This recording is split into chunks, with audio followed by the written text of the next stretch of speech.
Jocking, they gon' try, go and take your face for the profit.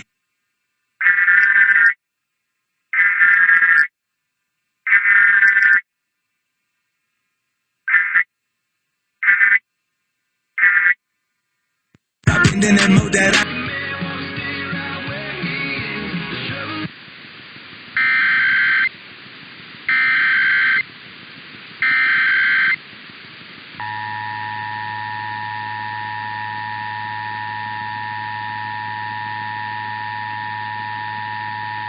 This is a coordinated test of the emergency alert system for broadcast stations in Hawaii.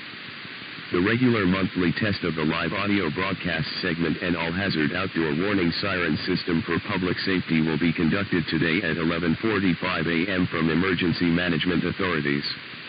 Hawaii's warning sirens are used to alert the public to any emergency that may pose a threat to life or property.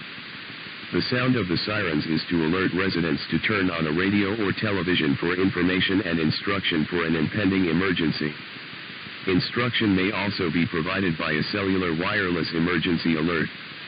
Hawaii emergency management officials recommends residents prepare an emergency kit of a minimum of 14 days of food, water, medical, and other essential supplies. Always be prepared. Sent from the State of Hawaii Emergency Operations Center.